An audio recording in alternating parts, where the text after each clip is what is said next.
loud, so it's going to be like I've showed you the post and the intro, so let's talk about, and obviously each episode or each podcast will be a different subject. So the one that I'll be doing with you will be about crystals, and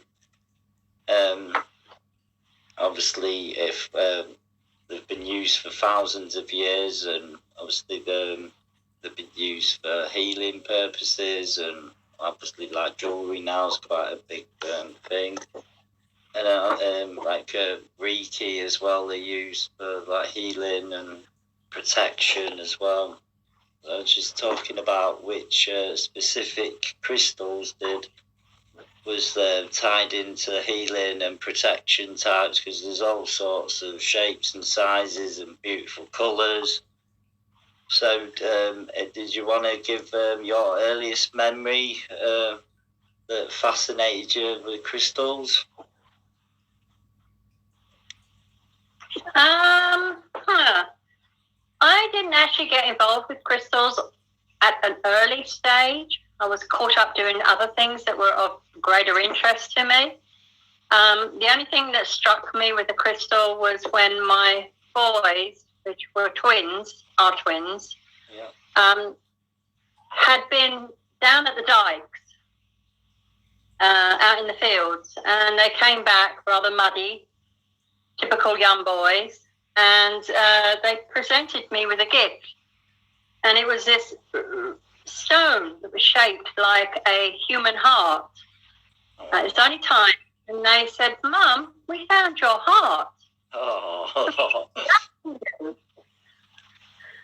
And I think that was my first encounter of crystals and energies and, what vibrates with them. And that kind of moved me forward into the next stages, where I got involved with other things. The crystals kept sliding into the conversation or sliding into the work. Oh, how long ago was that? Or how long have you been into, like, obviously spirituality? I think it first kicked in when I was like 6 or 7 years old. I have dual citizenship. So at the time, my father and my parents were over in the US on an Air Force base. And I was sitting on the steps of a little cottage that they had, under the government. And all of a sudden, there was this like transition, and little people started walking up to me. And so, of course, being a very young child, I just kind of got up and walked away and went in and said to my mum, "There's little folk out on the steps. What do I do with them?" And she just shrugged it off.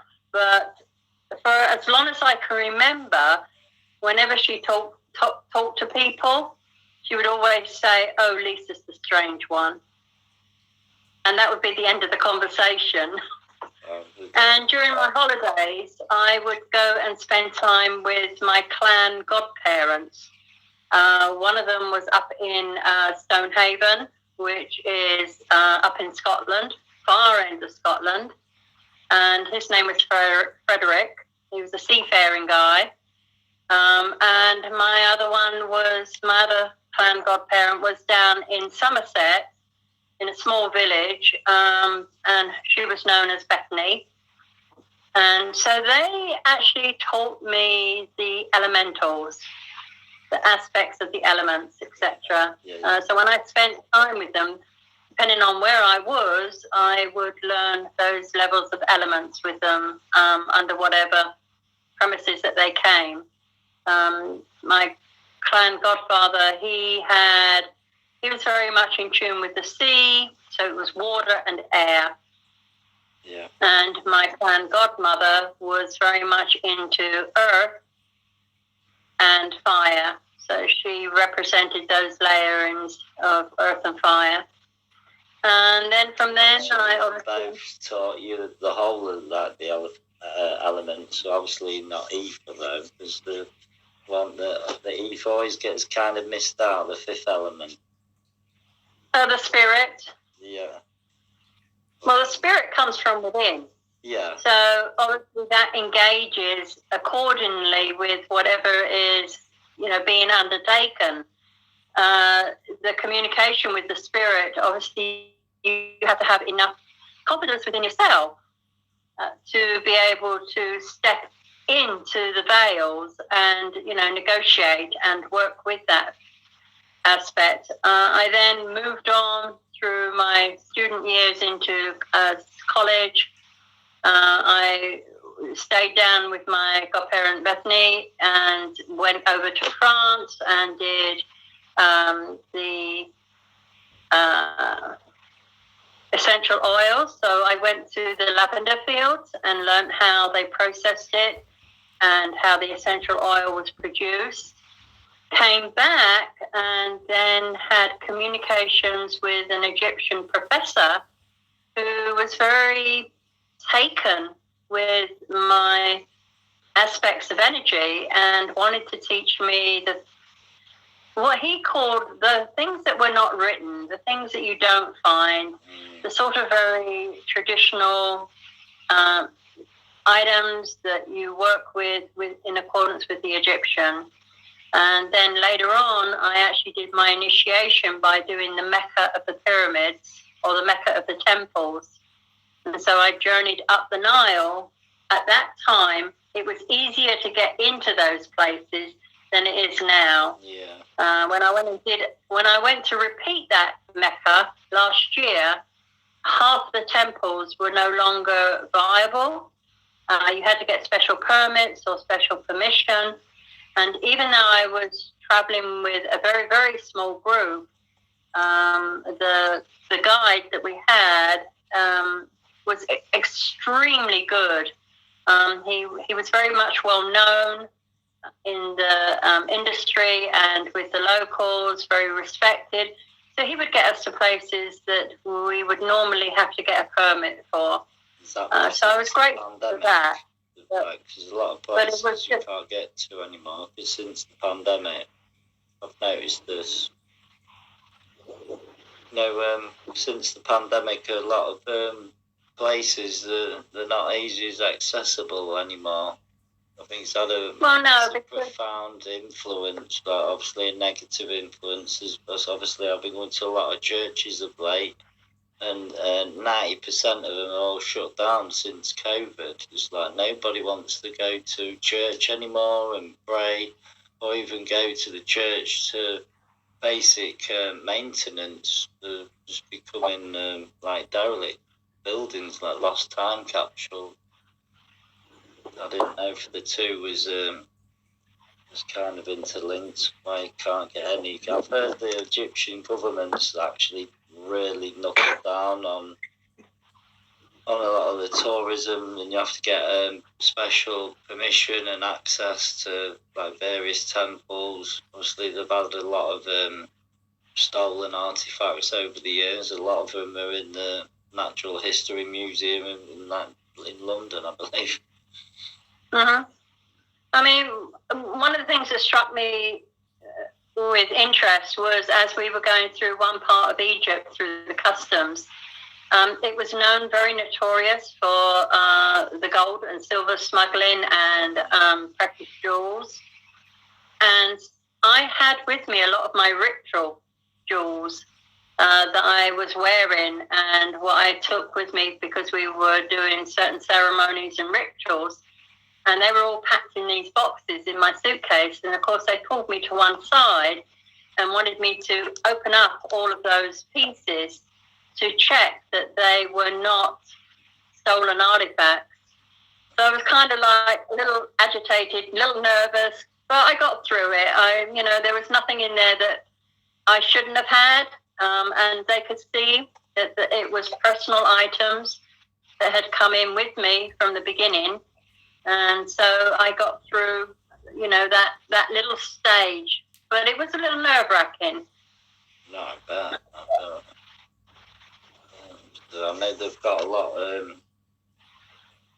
lot more aggressive on their aspects of security now, and obviously there's been a lot of obviously a lot of corruption over the years as well.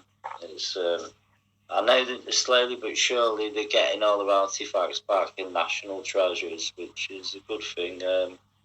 See, I know that India as well has been raped and pillaged, the same as many cultures around the world, and a lot of their artifacts have been stolen during the British Raj era and when the British Empire was so dominant. So it's I'm glad like certain facts of knowledge and it's coming to light now, and like there's this old woke movement coming, so it is like opened a tidal wave of hopefully countries getting the precious like knowledge back of history. So obviously you've been to Egypt, and I've just mentioned about India. And say like ancient Greece and ancient Rome, they all like kind of tinkered. I know the ancient Egyptians did, especially. They was quite profound in crystals and their energies and stuff. And I'm pretty much sure they knew they could store information. A lot of data can be held, held within crystals. Well, mainly the quartz. The quartz is known for that. A lot of other crystals aren't generally known for the storage of information. The quartz tends to hold a vibration, and you can see that because it's used in jewelry pieces like watches. Yeah, it's used a lot. And some, mechanical electronics. I don't know if you know Nikola Tesla. Sorry, Nikola Tesla. He invented, I think it was a spirit radio or something, and one of his components that was in the invention was like a crystal, but I'm unsure what crystal it is. I want to have to research that for the future one that we do. So he invented this spirit radio, and apparently it worked as well, and obviously he was in a competition with Edison. And I think he invented one as well. And some of these patents or whatever. Sorry. They had equipment back in those days, I think just outside of the 1700s. They were called spirit boxes. Very much now what has moved into the format of the Ouija board. All right, yeah. And I traveled the world. Was it? Pardon? Was that a board game that came out originally? Like Tarot Cards was like to pass the board game during the Victorian times and was introduced at that. But it originally stemmed from what they called the spirit boxes. And the spirit boxes were like the first wheel towards the Ouija board. And then the Ouija board came out as being part of the parlor tricks, had a multiple of different names, and moved from there over to the current version. And now we even use, I'm not sure many people realize this, but when people are doing their pendulum work, they actually are using a Ouija board. Oh, wow. Like dowsing, if you look they use pendulum in dowsing, is it? The energies and like ley lines or water. You can use a pendulum to douse with, or to communicate with, or to heal with. It has sort of like three values. A lot of people use it as a means of divination. To give an answer with the fates, and they use either a mat or a board that has the Ouija board dynamics. Right, yeah. Like yes and no. And so they are still that form of energy, despite the fact that they're not probably aware of it. Oh. I think there's some kind of TikTok Ask Charlie or something, kind of like the same thing. And the kids was doing it a few years ago. I'm not sure what it was though. I'd have to check that out.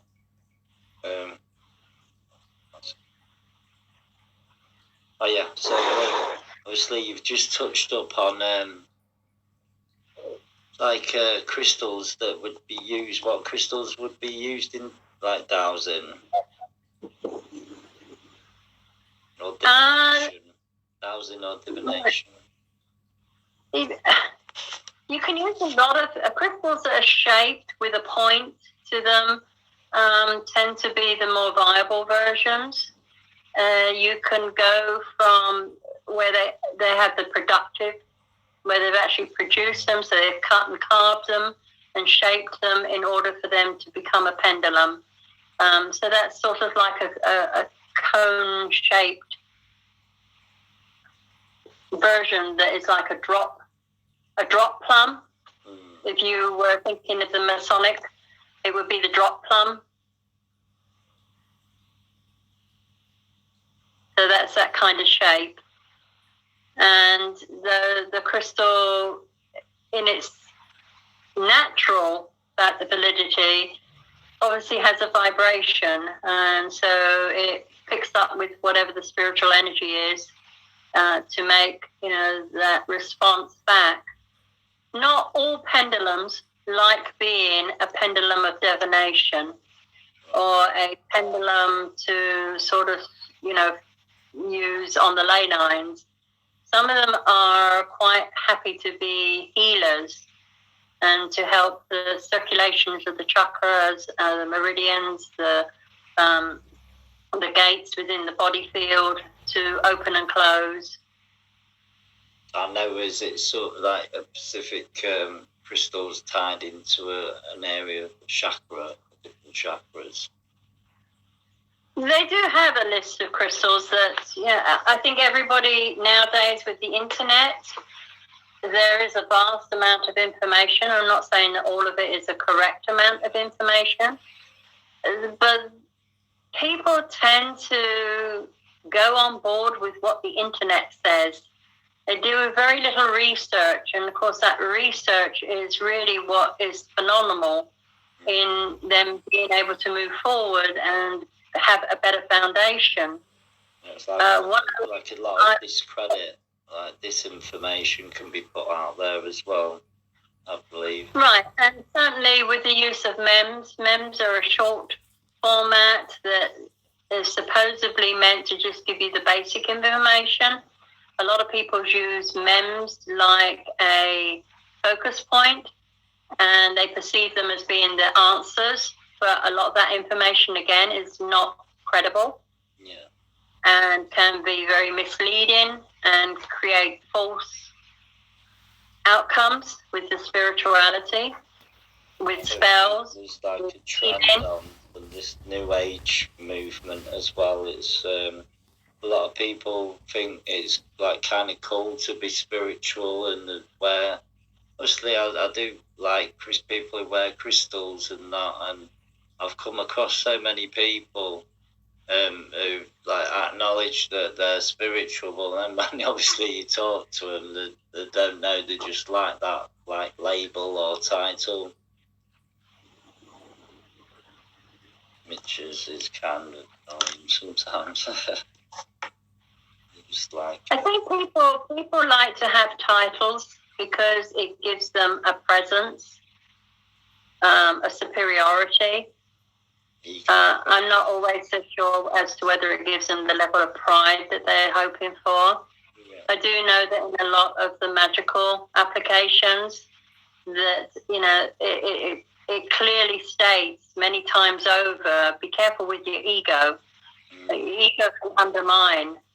And so those that get very egotistic about who they are, and what they can do and what they can't do, doesn't always fare well at the end. No, life tends to humble you sometimes. Huh? Mm-hmm. You'll get the rug pulled out at some point or another. Definitely. So one of my earliest probably memories of anything crystal is obviously it's a poor example, but on like movies or something, or the crystal ball is like a form of divination or like astral projection, got some sort of communication. So obviously, I do know that crystal balls do exist. Oh yeah, I mean, I have two of my own. Crystal spheres. One is made of Austrian crystal, and beneath it sits, I believe, obsidian. I have some obsidian somewhere. Pardon? I've gave some black obsidian. I've got some black obsidian marla beads, but I usually carry some black obsidian when I go out. I carry a few crystals when I for protection and that. And one of my friends was just having a lot of bad luck and stuff, so kind of bless the stone. I normally charge them up in this moonlight and stuff. But I gave them this crystal, hoping they just get something, some kind of divine protection, because I did honestly feel sorry for them. It's like bad luck after bad luck after bad luck. And hopefully it does some good.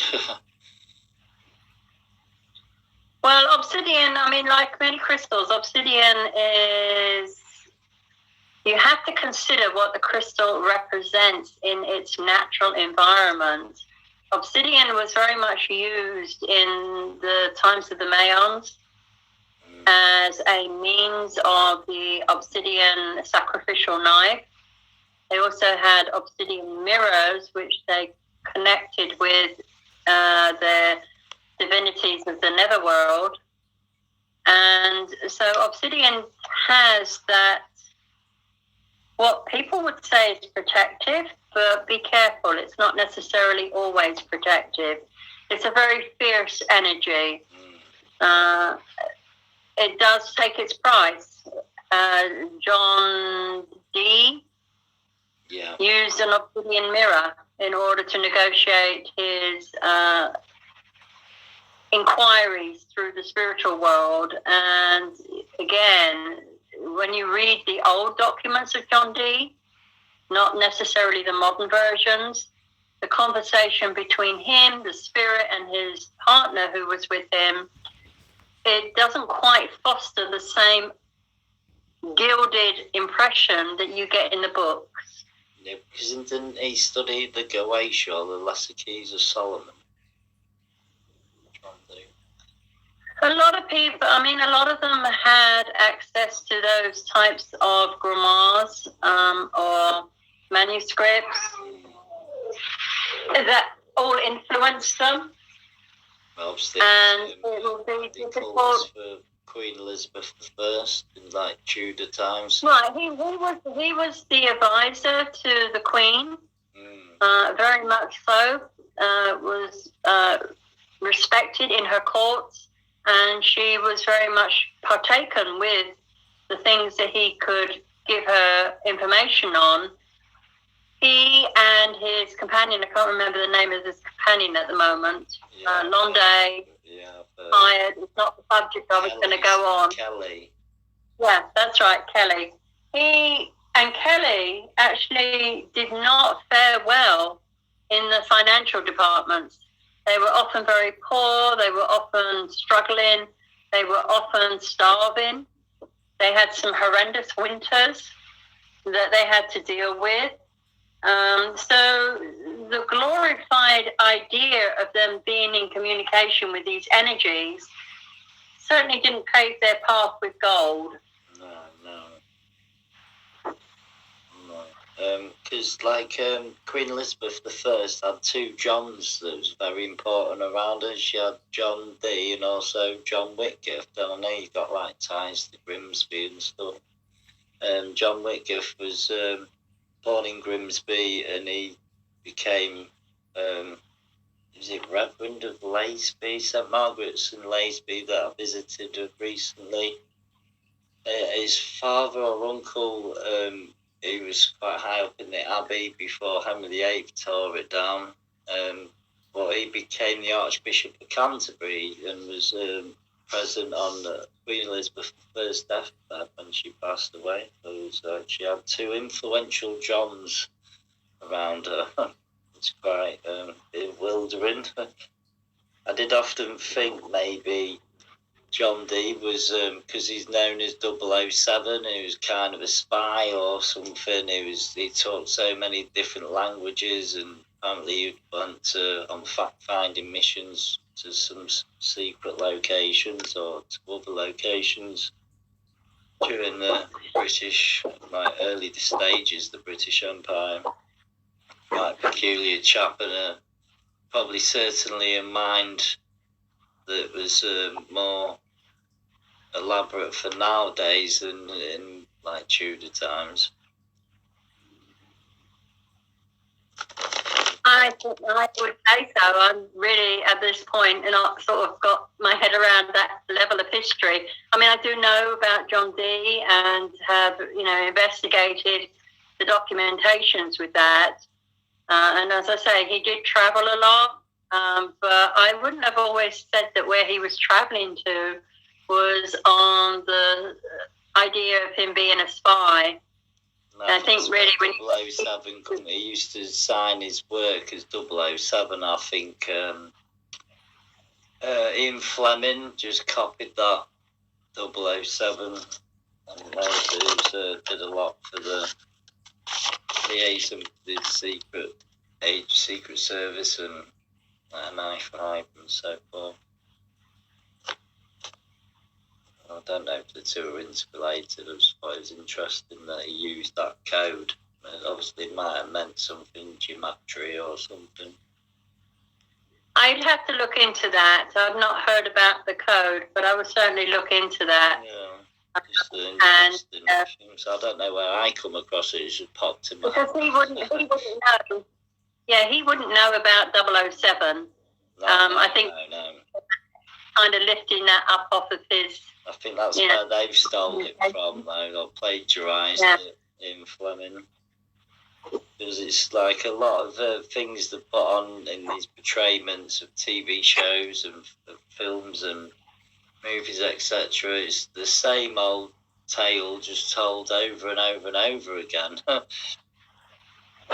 Forces are good and evil, and then there's this Messiah character that's going to save the world or the universe. It's the age-old tale, I guess. Don't get caught up in that. No. I try to avoid it.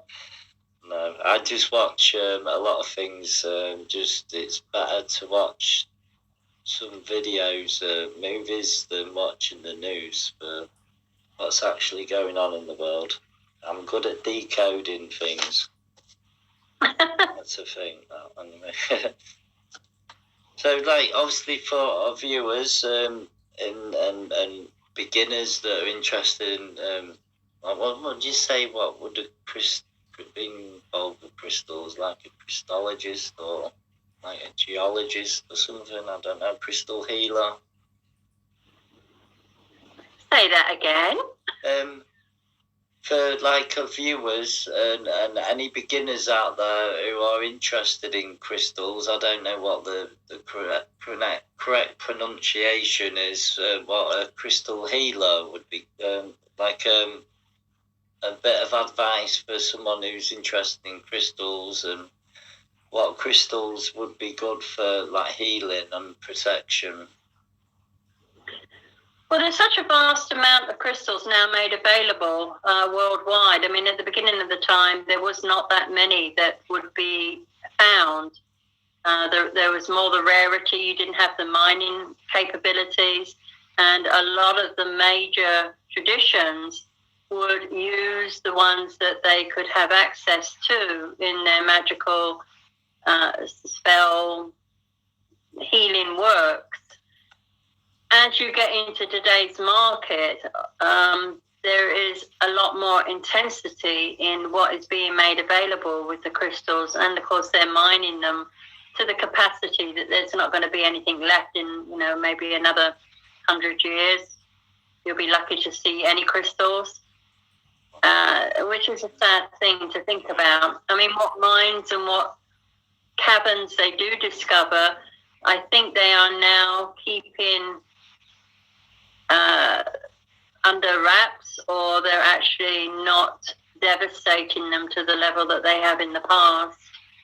based on the fact that you will never get another example like that again. They still are, however, pulling out huge quantities of crystals. And opal's become very popular, like the opal mine is it in Australia? Yeah. Yeah. And of course, what's happening now is that they are very cleverly constructing or reconstructing crystals and selling them as unique pieces, which of course is not the case. And so people need to be really very careful about how they're spending money and working with a legit company that they know is not going to palm them off with some glass or something that has been reconstructed. Yeah, because it doesn't. Before I bought some what I thought was moldavite. I think they did show like moldavite in the pictures, but when it came, it was just a bit of like green glass with holes drilled in it. I wasn't happy. They got a strong-worded email.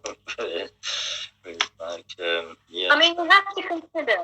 You also need to consider the mining capacity.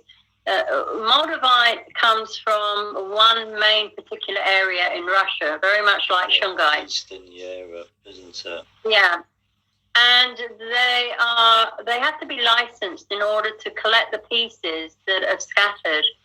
If you think about the demand that is being made worldwide for moldavite and the actual ability to produce that level of demand, something's not true to the process. Yeah. And people that are moldavite coming out of China and coming out of India must recognize the fact that it's not legit. No, there's a lot of fraudulent characters out there just trying to make a quick buck. But I know that, especially moldavite's become very popular. Obviously, YouTube spiritualist mediums and that, and they keep obviously mentioning certain crystals, and they've become like popularized over just being mentioned quite briefly, quite frequently rather. Right, and I think that's because a lot of these spiritual-minded people that have an interest in doing so. Take, for example, the crystal guidebooks that are produced. Many of those guidebooks are actually written by the people that own the mines. So the more glorified that they can make a crystal in those guidebooks and outside of the guidebooks, the more chances that people are going to buy, the more chances their mines are going to be able to continue to produce or sell. And so their market is never diminished, it's always increased. I have got the book, it's The Magic of Crystals, Colour and Chakra. And it's by authors Sue and Simon Lilly. I don't know if you've heard about them, or Stella Martin, Josephine De Winter, and Jill Gale. What's the name of the book again? The Magic of Crystals, Colour and Chakra. It's quite in-depth, like encyclopedia. There's I was just looking as you said that. It's in accordance to the UK Woodland Assurance Scheme, UK West. I would have to look. I have so many folders of files and documents, etc., and books. I honestly don't keep every single one on tap in my memory. Too old for that. There are particular books that I do use, and I tend to keep them very much close to me because they tend to be more genuine, and I'm able to work with them from that point of view. A lot of my crystal information, of course, which the folder is not here, it's elsewhere, which I didn't realise until now. has a huge amount of research implemented in it that changes the dynamics of what is written in the books. So I tend to also, when I'm doing my research or working with something in particular, I'm able to actually add into that particular folder updated information. And this is coming from manuscripts that are sort of back as far as crystals have been used, somewhere in the sort of the 9th, 8th, 7th, 6th century. Yeah, I know they've been used for a long, long time. I'm not sure if you knew, obviously you visited Egypt and that extensively. When they discovered the young boy Pharaoh, King Tutankhamun, one of the closest objects apparently to his body is rumoured to be like a meteorite, a fragmented blade with a series of crystals on it that was each attributed to a different area of expertise and protection and obviously healing. So it's like a multi-dimensional weapon or protection, spirit, like a weapon of protection or power, like a super weapon rather. I thought it was quite interesting. I didn't know if I kind of think that's a little exaggerated. I mean, it certainly was a meteorite, and at that time, meteorites were very unique. They're hard to sort of bring down because they're very much a hard type of metal. For somebody to be able to work that metal and create a tool is an aspect of craftsmanship that you wouldn't find in today's world. I think even today they have difficulty in repeating some of the craftsmanship that was dealt with in those eras. And when you consider that they have the level of technology or the level of equipment that we do today, it has to be quite an amazing piece.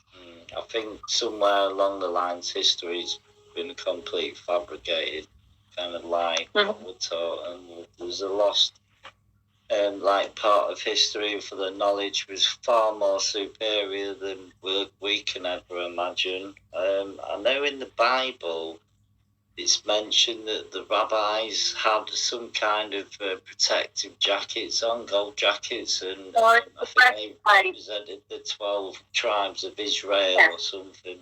Well, there are actually, supposedly through, again, manuscripts and texts that go outside of that idea, there are actually considered to be 13 tribes. One of the 13th tribe is what they call the Lost Tribe. Yeah. So they're still trying to piece together the 13th. But there are 13 zodiacs. So we should have 13 zodiacs as well. Well, we have 13 moons, 13 solars. So, it kind of corresponds in many traditions throughout. And a lot of countries, before they started moving to the Western ideas, maintained that solar, lunar style of calendar, and also didn't complement the versions of zodiac that we use on the Western side. In other countries, it's not the same type of zodiac. It's not the same type of information. And so, not everybody is born under that particular zodiac. They've altered the timeline. I do think, is it the Romans, ancient Romans, some of the Gregorian calendar, I know in Islam they use the lunar calendar. I know like the Chinese astrology and Hindus and that are more advanced than we'll ever know. Astrology, I believe, especially cosmology as well. I've got a huge cult of Hinduism, something fairly remarkable happening there. Right, but it all has an influence, and that influence is very much what validates people's interests. And of course, there are people that just specifically work in an area. That's their only interest. So they don't see outside of the box. They don't move from beyond. They're only fixated on a particular subject matter or a particular guideline, and that's what they follow. And if that's then it resonates. Yeah, like, I don't know, like, I wish people had more of an open mind and was willing to accept that the world isn't just dull, that there's more to everything. There's always three sides to the story or more. Right, but society teaches for people not to be able to have that open mind, that step outside of the box. It takes a very strong character to step away and say, I'm not going to be the clone. I'm not going to follow what everybody else chooses to do and chooses to say. But it is a struggle. I mean, you are competing against both society, the rules and regulations, the standards, the responses. And a lot of people have that inner deepness that they require to feel that they belong somewhere. And in order to belong, you obviously have to follow whatever the rules are for that particular streaming of energy or group of people in order for you to be accepted within. Personally, I don't give a shit. I don't care. You know, I am who I am. This is what I am. This is me. I'm very unique. I don't get caught up in the bandwagon. I don't feel that I need to be cloned. I don't need to be told what to do or how to do it, other than through my experiences with the energies, with the spirits, with whatever guides I'm initiating with. Well, it'd be cool if it could be cloned. I wish I could claim it. If I could be in 3 places at once, my life would be so much easier sometimes. I don't think so. No. I don't think it would be any easier. No, that's it. Definitely. I just think sometimes in life we get torn into like trying to be into more places than you are at once, but only the true path, what you need to be in the now, is the correct way, I guess. But life always alters us to a correct path eventually. Well, there is no correct path. The path that you are engaging on is meant to be a path of experience. Yes. You know, it's meant to be able to offer you snippets of knowledge and snippets of activities and snippets of experiences so that you don't stagnate. Exactly. Life would be very boring if we got our own way all the time. Well, if you were at that point in time where you were exceedingly everything, then your life has no meaning anymore. It certainly isn't like enlightenment or samadhi, like the word is. It's like you mentioned right at the beginning when we started talking, like the true answers that about life and this reality do truly lie within ourselves, and we always look outside for answers, but the true answers lie within.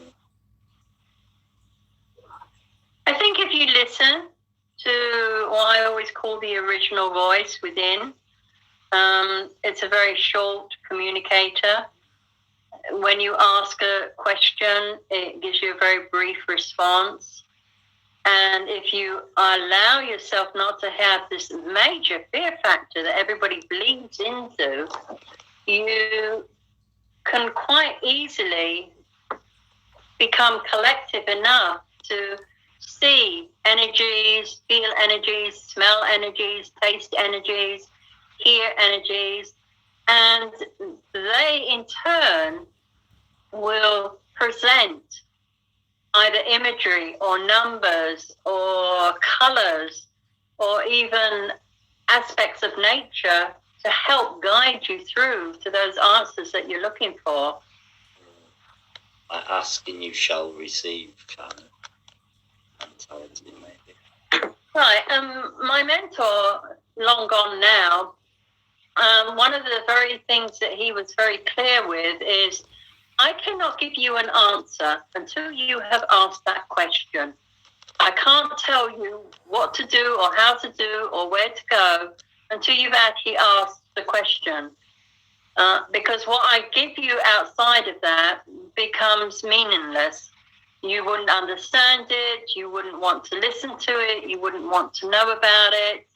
It devalues itself.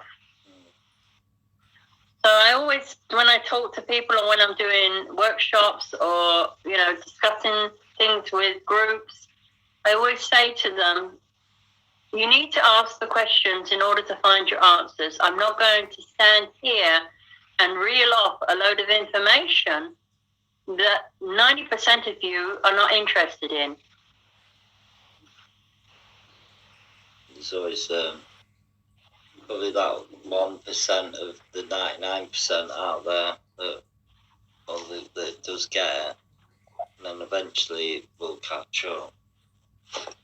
Well, I think, everybody does that. If you're talking to somebody or you're messaging someone or you're giving a response back to somebody that has asked a question, you will always get somewhere someone saying, oh my gosh, that makes so much sense now. I understand that better, or that was well put, or that was well described and made it a lot easier for me to know where I need to go next. Yeah, definitely. It's like I've noticed that I've heard the terminology like the Great Awakening, and maybe there is one happening because like I've talked to people now, and there's like, I can't believe that what he said years ago, and that it's all true and stuff like. And I was like, yeah, and then there's like they're finally catching up to how corrupt and evil this world is, and how dark it can be. Obviously, it is a dark world, and then there's also like it's a very beautiful world, and you've always got this yin and yang of like perfect balance. Well, I think the advent of the COVID kicked that up several notches. Massively. I think when people were suddenly confined into their own personal environment, taken away from society, other than the guidelines of the government, which one couldn't disobey, in general, they weren't under the conflicts of their businesses, business partners, the working colleagues, the environment that they had to work in. And it kind of opened up a lot of questions, that gave them that sense of awakening. It's almost like they were in a chrysalis, and as they morphed and did their changes, they then became into themselves their own butterfly. And I think that's where a lot of people emerged from, is that when we eventually went back in to those social environments, we set ourselves better standards. Slowly but surely, standards are going to be undermined. Beautiful, Lise. Thank you. That is like kind of what's happened, like a social metamorphosis, and they've all crystallised into these awakened beings and souls. Mm-hmm. Pretty cool. I mean, we watched nature be free. We saw, the sky become clear, and those are now just fleeting memories. At the time, when people were posting the pictures of the motorways that were dead of any life, and, the empty or the grounded airplanes, and the sky being very clear and crisp, and the air being very fresh and fragrant, everybody was in awe. And a lot of people made promises not only to themselves, but to, outside influences, the nature, the energies, that this should never change. This should, be something that we need to concentrate on.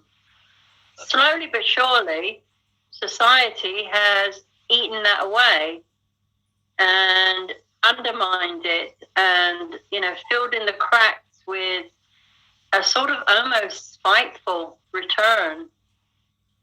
This capitalism versus communism kind of probably kind of end up ruining the world at some point in time.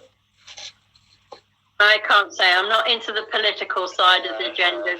It's been brewing for a long time, I guess. It's just the way the world's been in this last 100-odd years. It's going to drag us down a third time, I feel. Well, there's those that are going to be able to survive, and then there's those that will just crumble and continue to crumble.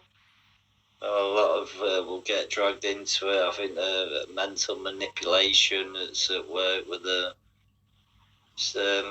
seeing it every time I see the news, or I don't watch the news, but I just catch glimpses, and it's all for this like a continuous war between Ukraine and trying to make out that Russia's the really bad guy, and it's like I can see lies being portrayed. If you tell a lie, and the more occasionally people believe it as the truth, like so many other incidences throughout history.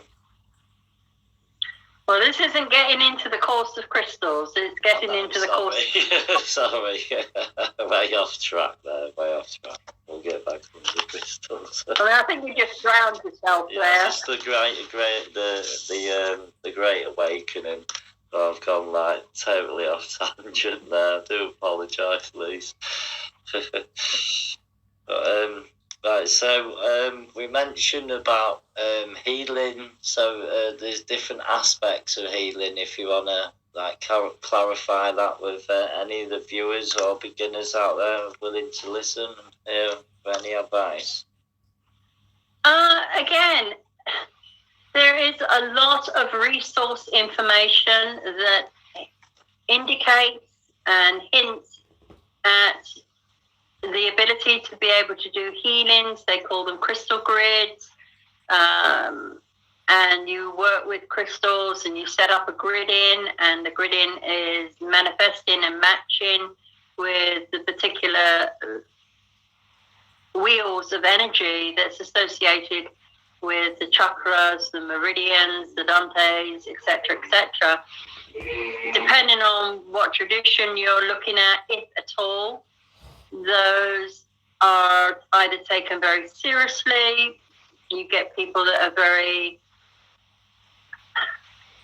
I wouldn't say involved, but they are very emotional about what is right and what is wrong and what you can do and what you can't do. And that sometimes can undermine the beauty of the use of the crystal and the experience, because people are so fixated on doing it the right way and doing it the only way that you should be allowed to do it. And even in cases where you need to be certified and experience training and experience courses, kind of messes up, again, the beauty of what is involved in using crystals for healing. I think that's more people who want to, obviously make an income and that out of it. They need that qualification to proceed with any businesses or so forth. Okay, but you know what? At the beginning of time, what we would call the old masters, the shamans, the healers, don't remember ever seeing a certificate amongst the documentation that they left behind.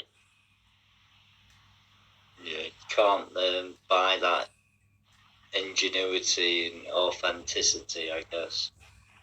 And because someone is teaching you doesn't mean that you have to be certified in being allowed to use that format or that formation. That to me is, I don't know, it just opens up a whole scenario of questions. as to why. Why is it important? Why does it matter? I think when we work with our spiritual energy, we are taught by the guides and the spirits within us what is validated. We are given that guidance. We are shown a course of action. And if we allow ourselves to bring out that flourish of energy within, it marries with the crystals concerned. Certainly shamans, which again, I mean, it's something that I have undertaken and have been very active with for many years, is we don't tend to see the crystals as anything but part of a spirit that's engaging from nature itself. And we learn to feel what the vibration is and understand what its values is representing. And you find that in many documents, old documents that go back further than modern times, where they talk about certain crystals and what those crystals represented and what they did when they were working with them, that quantifies the fact that they knew about it then. Why does it now become something that you have to be qualified in order to activate or work with it in the public eye? I don't think you would have seen like Aleister Crowley or Madame Blavatsky at Grimsby Institute like learning a course on sitting guilds in like crystal or lapidary medicines. There's a difference if you are training to cut and polish crystals in order to create pieces of jewelry, pieces of articles that are expressly going to be worn, commissioned. That's completely different. I don't than working with the crystals as a force of energy. Yeah. I mean, I'm very passionate about crystals that are the raw. I'm not passionate about the crystals that have been polished. Unless they have a collection of both. Like, I do find a lot of raw crystals as well. I do believe they're quartz or like some kind of silicon-based crystals. I have got polished crystals, and I've also got like raw ones as well. Right, but if you consider that the raw ones are coming from a natural environment as they are in themselves, what they are and presented from nature to you. And then you look at the polished version, which has gone through a multitude of tumbling with lots of other crystals. It's had all of its little rough edges literally taken away, all of its little divots, all of its little creative marks, anything that would make it different. And it comes out more or less same shape and size as all the other crystals around it of that same nature during that same tumbling period. It's cloned. It becomes a cloned crystal. Oh, I never thought of that. Plus, would it interfere with the other energies of them, like crystals as well? Okay, so again, a raw crystal coming straight from the earth has less trauma, less attachments to it than a crystal that's going to go through a manufacturing process of being polished, tumbled, and then sold in, mass quantities, which carries a horrendous amount of trauma, has less going for it than what it did originally, and is going through several hands, from the mine to whatever is tumbling it, down to the fact that it's going to a retailer, it's just so many hands. So it's a bit like the original steam engine that goes from A to B, puffs along, it's all very original, to the fast track train that zooms through every single station, of which there are about 100 before you get from A to B. Yeah. So I see a lot of that iron polished like crystals now people wear on pendants, and it's kind of obviously it's having a negative effect really. people's Well, a polished crystal is very gilded. It's a gilded energy. I mean, I know that a lot of people will cry shame and, you know, sort of vent disapproval of the fact or the idea that polished crystals have less validity or viability. But with nature and with the course of energies, it is a little weaker. It's taken a lot more bashing. It's more like crack and break and shatter than an original crystal that hasn't had all of that. So the many times people say, pardon? It's a very good, valid point you've made. I never really thought about it in that aspect. So, I mean, I often say to people, you know, if you choose a raw crystal, you know exactly what you're getting. You know that it's original, that there is not ever going to be another like it in its shape, in its size, in its dimension, in its energy. It comes to you naturally as it is. Would you buy a brand new computer and then put a magnet over it, clean the hard drive just because? And that's where a lot of people work. They say, well, you need to cleanse the crystal, you need to, you know, devalue any malevolent energy that it's attached to. And I just think that crystal came to you. Yeah, you found the crystal found you, kind of thing. Yeah. And it came to you open-hearted. It came to you ready to work with you, ready to offer whatever was needed, whatever you were looking for. And you're about to put it through an acid bar. Oh, dear. So what would you like advise if, like, say there was like me that kept finding raw crystals? Could you have these crystals cut somehow? And how would the process go? Like putting enough strain though, is it, on the crystal? When I get raw crystals in, I get a bowl of warm water, a little bit of dish soap, a soft-headed toothbrush, and I give it a bath. And I just bath off all the grubby bits, the dirt, any loose drusies that may be, you know, caught up in it, anything that, you know, is going to come away, let it come away in its gentle bath. I pat it dry. I put it on a cotton cloth and pat it dry and let it dry naturally. And I then sit with it for a little while and, you know, go over all of the nooks and the crannies. What do I see in it? What am I feeling from it? Is it nervous? Is it shy? Is it trying to communicate with me? And I allow the water that I bathe the crystals in to naturally dry out.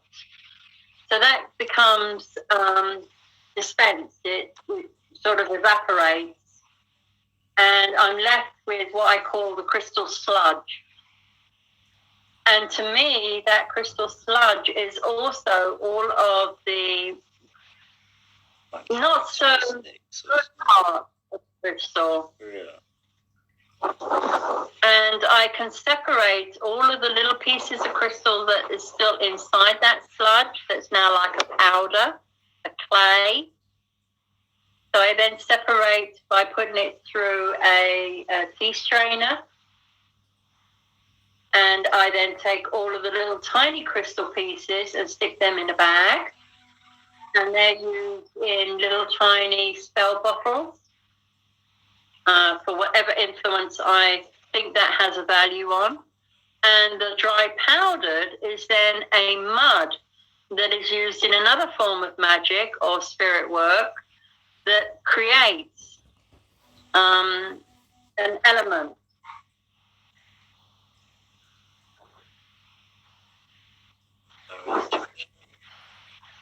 So I didn't realise the complicated processes and what to do and like not what to do. Obviously, a lot of people fall in this trap of, like we said about ego before, and this will look nice and that would look nice and that looks cool on me, but obviously buying certain like crystals and pendants can have like profound negative connotations, I guess. Right, and then people want to be complimented. So, of course, they're going to wear items that are going to produce that compliment, that makes them feel good. Process. I have no idea what it's going to do to them in the long run. And they often seek to have them as a conversation piece, so therefore they then can belong to that group of conversation.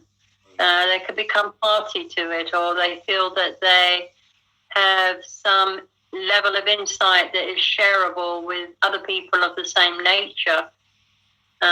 Sometimes the wearing of the jewelry and the pieces are like a signal. So you will see someone wearing something and you kind of think, okay, so they're into spirituality, they're into witchcraft, they're into some form of traditional art or religious belief. And that gives a guideline as to whether that person can be approachable or not approachable under those terms. What is your favourite crystal and why? Aside from the fact that when my boys brought me my heart back. Yeah, that's a great story. I really like that. That's cool. That's really cool. I think then what happened was, I worked with a lot of river stones and sea stones. I then came over to the US and I was presented with it wasn't actually a crystal, it was a little blue, very vivid blue glass sphere and an obelisk of quartz. So those were the two things that were given to me. They were probably my very first receiving of a crystal. And that encouraged me to look at crystals from a different angle. Mostly what I dealt with was, when I was in the UK, were what I call the beach stones, and a little bit of glass. The one thing, though, that was really interesting was my neighbour had their driveway re-stoned. So they had a lot of what they call river rock that was laid out on the street. And I had gone over and was just sort of like, it was just one of those things. She was telling me, and I was poking through the stones and looking at them. And I came across this little stone that looked just like a ghost, with its mouth wide open and its little eyes, a form of spectra. And it intrigued me. So, of course, I asked if I could keep it. It wasn't a problem. Went home with it and, went from there, which kind of moved me into the course of the shaman. Because I learned then that stones that give you that spirit face are called illas, or spirit stones, and they hold a tremendous amount of hidden secrets, hidden knowledge. And this little stone was kind of like my go-to whenever I needed any assistance, this little ghosty skull. And then I found one that had a skull face on it. So then I started growing this collection of faces in stones and crystals, which was quite interesting. And I found another stone, which I think is a shard of flint. When I was in the woods in Grimsby, there is a place. Well, actually, it's not in Grimsby. It's in Grantham. Oh, yeah. There is a woods that has a huge bluebells. The bluebells actually explode. It explodes all over the country. But I was walking through these woods when I was visiting my daughter in Grantham, and no, actually, it wasn't in Grantham. I beg your pardon. Cut that. It was actually in, blimey. Begins with M. Mansfield. Can't remember it now. Sorry? Mansfield. Oh. No. A lot of fields. Market raisin. Oh, yeah. It's only down about. And we would, local to her, where there was a huge bluebells that exploded into bloom. And I was walking through those woods, and I was sitting on a log and just mulling away, time and thought and everything like that. And I came across this piece of flint that looked like it's got a fairy frozen in it. And so that was another one of I add to my collection versions. It's like flint's like a crystal, like in the inside it's like kind of an obsidian-y type of like crystal or something. Yeah, if you get a very thin slice of flint, it's almost like looking at a picture through glass. Framed Snow White, mirror on the wall, who's the fairest of them all? Yeah. It's like magic. So those were sort of the Mandela effects. It's magic mirror on the wall, or it's mirror. It's one or the other that changed it somehow. It's attributed to the Mandela effect, if you've ever heard of that. Timelines have been distorted and changed. Well, those are my first introductions to sort of the crystal world. And then as I dive deeper into the layerings of research and what I was involved in, and recovering a lot of magical text, going through the books, I was also repeating some of the spells, some of the rituals, and they would ask for particular types of crystals. And so it was much easier in this country, in the US, than it is in the UK to actually get those types of crystals. So I then got involved with 2 warehouses that deal with crystals on a large scale. And I would just get them to send me, either a kilo or a pound, whichever was working out the cheapest, of crystals. And I would go through those crystals to find the one that I wanted that would work for me. And then all the rest went into a box. And I thought, right, shit, I've got all these boxes of crystals now. I need to get rid of them. So that then lifted me up into that next category where I became a resale. I sold them out. But I don't sell them for the same price that other people tend to sell the crystals. Can you remember the first crystal that you sold? Pardon? Can you remember the first crystal that you sold, that you purchased and sold on?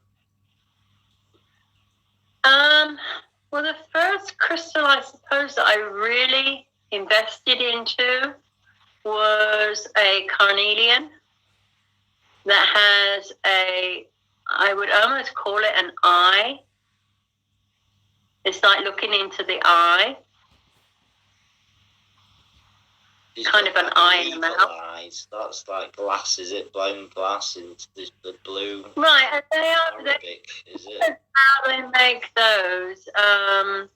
Like an amulet, though, like more of the crystal. Yeah. And the amulet's name, again, I think I've kind of forgotten. Can't remember it fully, but it begins with a B. Bazaar. They are actually made in a very traditional way. They're not just a piece of glass that's blown. If you actually look at how an original one is made, it's done in a very specific manner. All right. Yeah, it's been like that for a long time, I would imagine, as well, for thousands of years. And I do have some original pieces that were made before, technology again took over. Modernization stepped in, and you had mass manufacturing. Yeah, it's kind of destroyed the world somewhat. The internet, it has its good values and also its negative. Aye.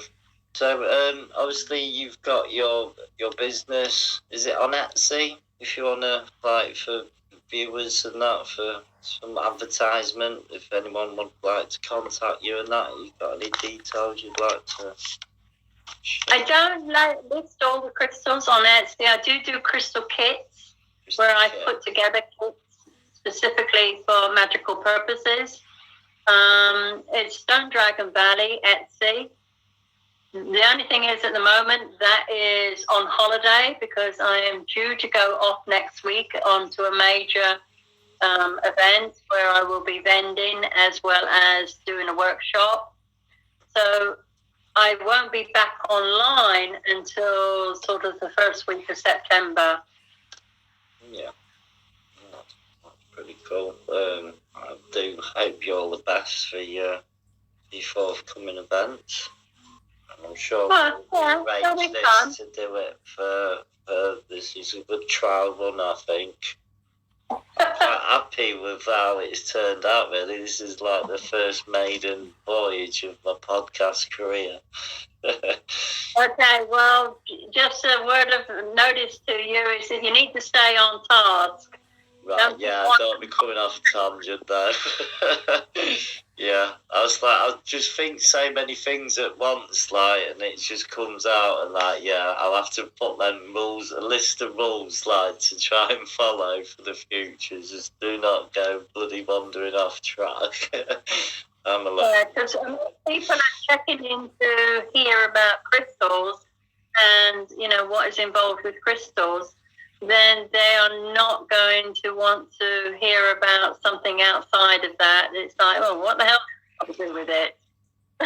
We got off tangent there because I was on about the Great Awakening, and I was like, wait, back in the room. Totally responsible for that one. Yeah, totally. Apologise profusely for that one. Oh, so I think we'll wrap it up there then. I will send you a copy of this audio. You'll have to give me. I have got your email address anyway, so. Yeah, you don't need to send me a copy of it. I mean, it's only a test run. It's not going to serve any purpose other than possibly ego, and I don't really need any extra. Yeah, okay. Well, it's just like I'll have to listen to it and just to write anything down, and especially not coming right off track. Yeah. And of course, you know, when you go to do the real one, it's how we've answered and how I've responded to, you know, the interaction on this particular one may not even get covered, or may not have the same level of response or the same level of answers, because everything just comes out naturally, but it would come out in probably a different way. Yeah, definitely.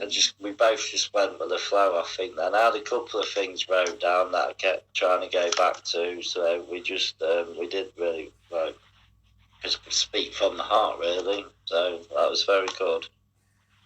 But I did write some things about divination, dowsing, pendulum, and grinding, but I'll mention in the future one.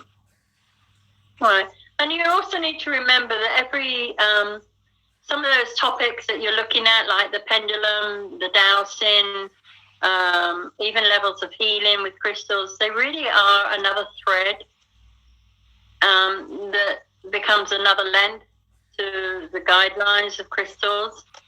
It doesn't always, you again can go off course just by diving into that area.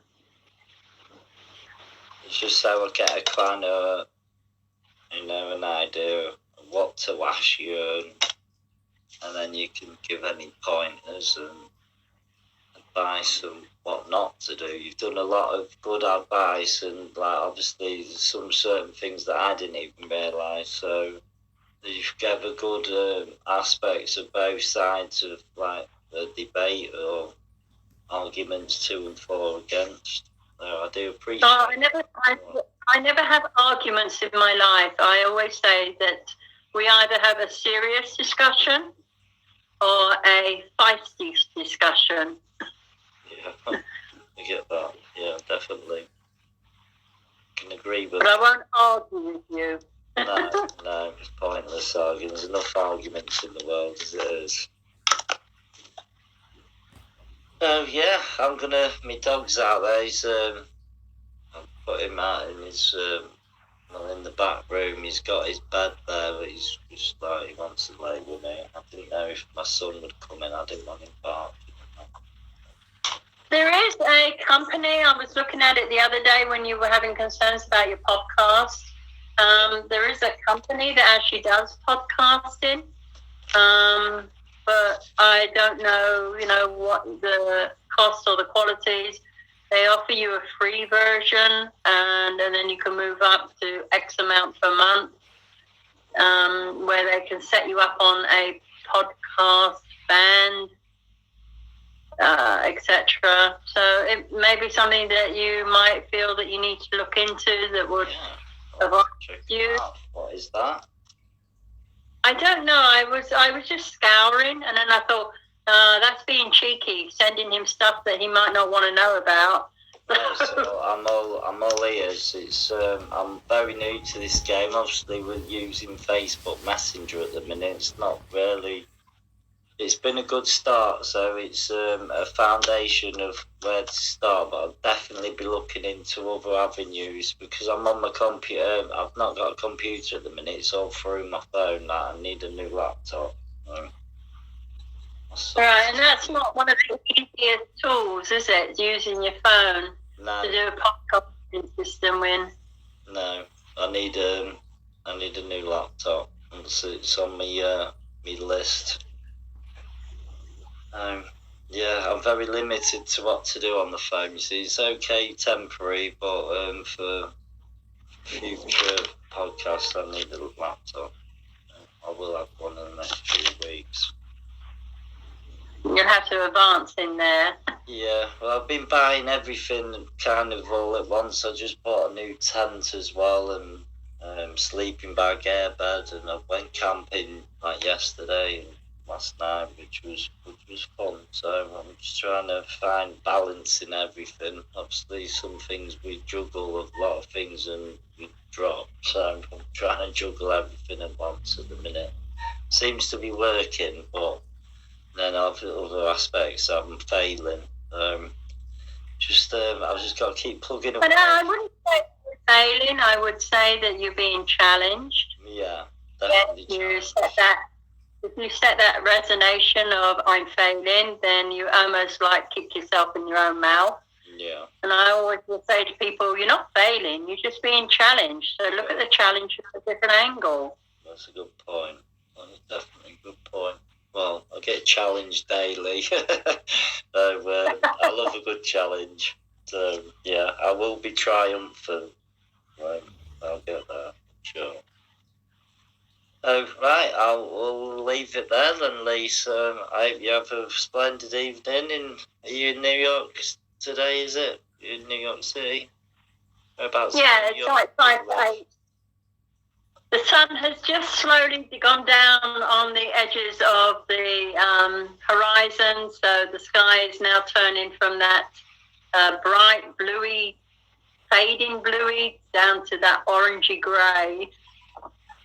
So, and the trees are beginning to go into that hue of blackness as the evening tide comes in. Where in the Big Apple do you live? I live in Newark Valley, which is more Jersey. to... I'm sorry? Is that more Jersey way, Newark? Oh, God, no. Newark, New Jersey is the airport. Newark Valley is near the Finger Lakes. Which is on the other side. So sort of down in the dynamics of where Buffalo is. Oh, right. Yeah. If you look on a map of New York, you would look towards the Canada end. We're like 4 hours away from Canada. Oh, wow. I know New York's quite a big state as well. Yeah. Takes up a huge proportion, but... where I'm in the country end, nearer to the sort of Canadian border and the PA border. Is that Pennsylvania? Yeah. Well, PA is, again, quite a large state. So it's... Philadelphia is Pennsylvania. Yeah. Yeah. I'm quite knowledgeable on geography, not 100%, but I've got a rough idea of where things are in the world. Well, that's always good to have.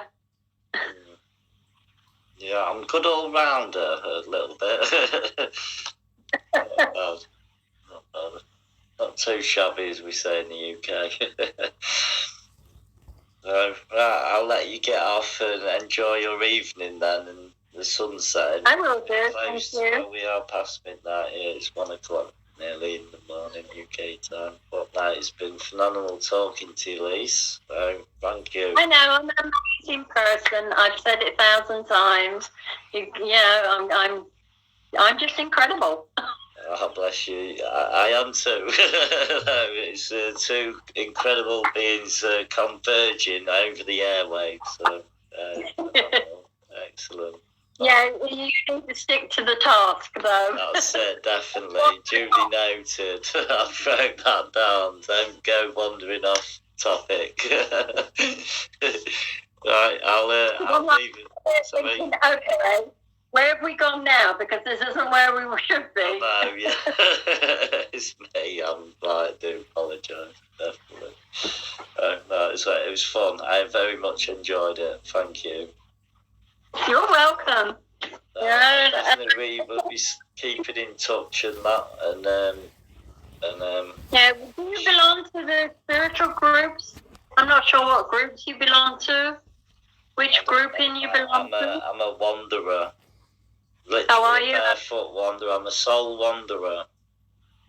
No, I know, but what I'm saying is, do you not on the internet? Are you not in some of the groups? Yeah, I'm involved. Well, I wouldn't say I'm involved. I think I've said before, I'm in so many groups. It's become really saturated. I only go on Facebook really to either talk to family or just put my own content out there. It depends what kind of mood I'm in as well. So, if I'm in that exploration kind of knowledge and mind, I will look for it. Other than that, I'm trying to keep a distance off social media as much as I can. Especially nowadays, I'm out doing this. I don't know. I've become attracted to just walking barefoot around old historical medieval churches, and each church is like a lost time capsule of a bygone era, and each one has a unique story. So it's trying to decode what's happened there without any knowledge of beforehand. Yeah. I'm enjoying it. It's probably one of the most happiest I've been in my life for a long time. So I'm just going to carry on following this journey, and obviously the podcast will be tied into it as well. Well, I hope. I mean, obviously, I hope that everything becomes a successful venture for you. And I'm more than happy, to contribute wherever you feel there is a need. If it is something that can be supportive, as long as you stay on track. Yeah, I'll definitely stay. And I'm not doing it as well. I don't want to be like the new Joe Rogan or whatever. I just want to do it because I enjoy doing it, and why not do it because you enjoy doing it. It's just I want to talk about these topics that interest me, and there's so many to do with spirituality. I've always been spiritual since yourself, like I said, at a young age, and I can remember my mum burning incense when I was younger, and drawing Japanese art, and she was and my nana used to collect crystals, and I'll definitely get it from them. Yeah, and I'm also a redhead, so I'm different to obviously. Well, I did actually. I suppose my crystal spheres came from the UK when I was actually living in the UK. Those are where they came from, and I brought them over here. I suppose that would have been classified really as my first major purchase was the Austrian crystal sphere. You did mention the Austrian sphere. Yeah. I just don't kind of considered it. It was more because I was doing something different, and I didn't see it as a crystal. I saw it as a means of divination, and I was learning how to work with that. Aspects of obsidian. Again, it was more because I was working in the magic part of it, and didn't see it as a crystal as such, if that makes any sense. Yeah.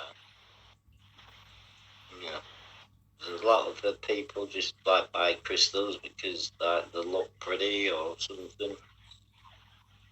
Well, because, as I say, they're influenced by, what is out there, what is being subjected. That gives them an influence, and they feel that they're being part of something bigger. Yeah, there's definitely something bigger out there.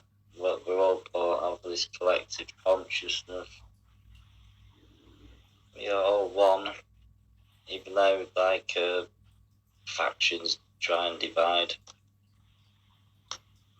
Well, I'm going to divide from you. I'm going to get on with the rest of the I'll be there again. That's check please. Yeah. You're paying. I very much enjoyed this, Lise. Thank you. Okay, you're welcome. No problem. I'll leave it there. Thank you. You're welcome. We'll chat soon. Goodbye. Okay. Bye. Thank you.